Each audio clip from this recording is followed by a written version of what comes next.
잠언에 나와 있는 말씀에 오늘 우리가 또 주목해서 보아야 할 사람의 모습은 미련한 사람의 모습입니다. 미련하다라고 하는 히브리어 단어는 캐실이라고 하는 단어인데요. 이 캐실이라고 하는 단어는 완고하다라고 하는 뜻이 담겨져 있습니다. 그러니까 미련한 자는 어떤 사람이냐면 고집이 세가지고 끝까지 지혜의 목소리를 귀담아 들으려고 하지 않는 사람의 모습을 말합니다. 그래서 스스로 파멸의 길로 향하여 갑니다. 본문은 이런 미련한 사람의 모습을 묘사하면서 그 길에서 벗어나야 한다라고 하는 것을 강조하고 있습니다. 15절에 미련한 자는 악인을 의롭다고 판단하고 의인을 악하다고 판단을 한다, 이렇게 말하고 있습니다. 여기서 말하는 미련한 사람은 의도적으로 악하다라기보다는 미숙하거나 좀 어수룩한 것을 말해주고 있습니다. 이렇게 미련한 자는 지혜의 가치를 가늠을 잘 못합니다. 그래서 값을 치르고 지혜를 살 수 있다고 생각을 합니다. 그러나 지혜는 세상의 그 어떤 가치로도 얻을 수가 없습니다. 어디서 얻을 수 있는 것이냐? 하나님을 경외할 때 얻을 수 있습니다. 지혜의 길은 돈으로 쉽게 얻는 길이 아니라 예를 들면 돈으로 사면 바로 그 값어치를 얻을 수 있잖아요. 급하게 어떤 문제를 해결하는 것은 어쩌면 돈으로 해결할 수 있는 것처럼 보여집니다. 그리고 또 어떤 상황을 급반전하는 일을 돈이 들어가면 할 수 있다라고 여길 수 있는데, 지혜는 그렇게 얻을 수 있는 것이 아닙니다. 오랜 세월이, 시간이 필요합니다. 훈련이 필요합니다. 때로는 연단을 통해서 얻을 수 있는 것이 지혜이다라고 말씀하고 있습니다. 친구는 사랑의 관계로 언제나 끊어지지 않습니다. 형제는 위급한 상황이 오면 함께 나누면서 그렇게 사는 것을 형제라고 말합니다. 하지만 쉽게 남의 손을 잡고 서약을 하거나 보증을 서는 일들은 지혜 없는 미련한 행동이다라고 솔로몬 우리에게 권면하고 있습니다. 우리는 자본주의 시대를 살아가고 있습니다. 무엇보다도 이제 화폐가 오고 가고 하는 시대를 살아가는데, 당시의 보증은 투자라기보다는 공공한 상황에 처해 있는 친구를 돕기 위한 일이었을 것입니다.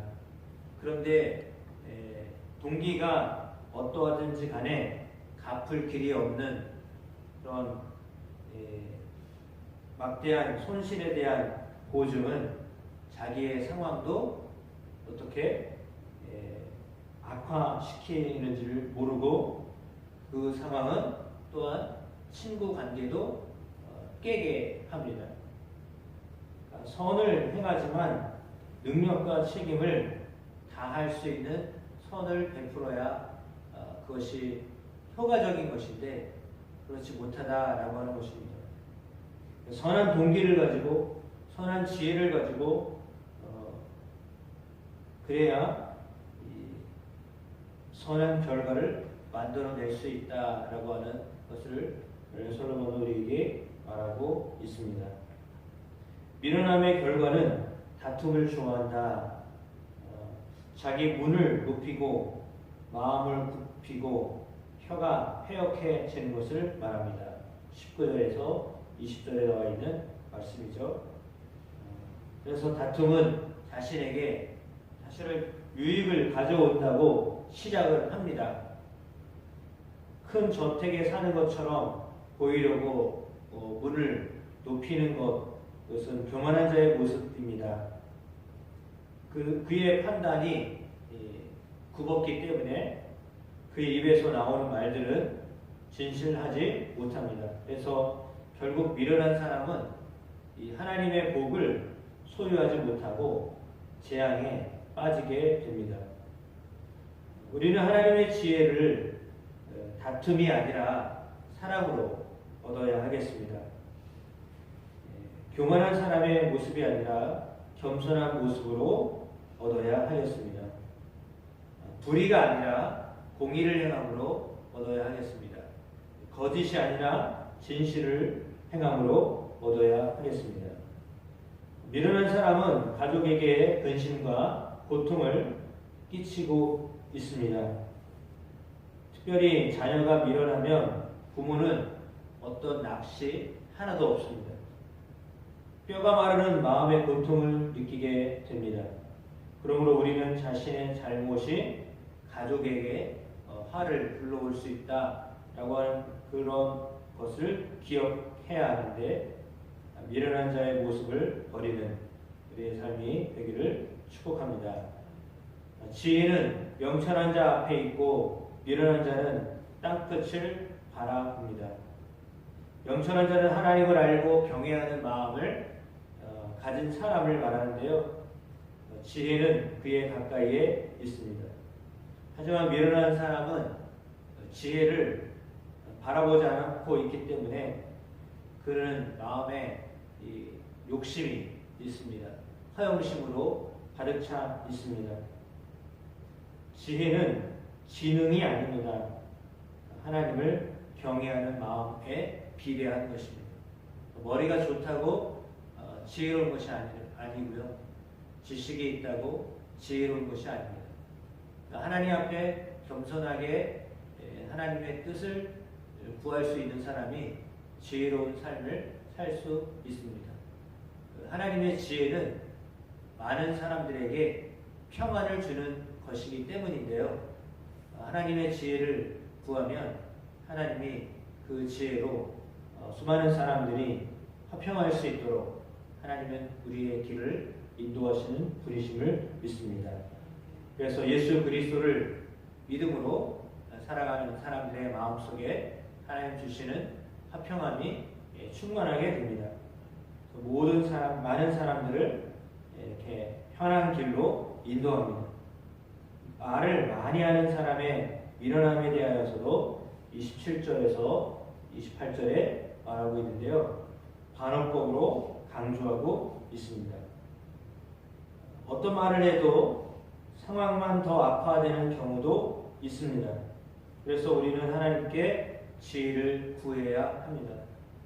그리고 늘 말을 조심하고 때로는 과묵과 침묵을 향해야 할 필요도 있습니다. 말을 하기에 가장 좋은 때를 아시는 그분께 의지하는 지혜가 있게 되기를 주님의 이름으로 축복합니다.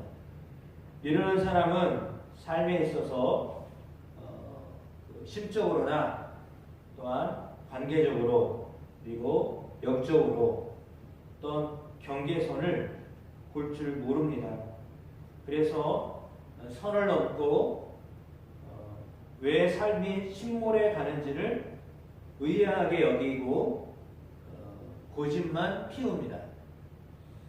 그래서 하나님을 경외하는 마음을 갖는다라고 하는 것은 참으로 복된 일입니다.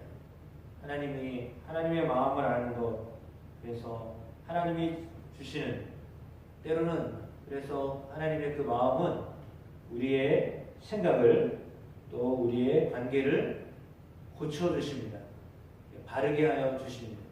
그 하나님의 지혜, 그 지혜가 우리의 삶 가운데 늘 있게 되기를 주님의 이름으로 축복합니다.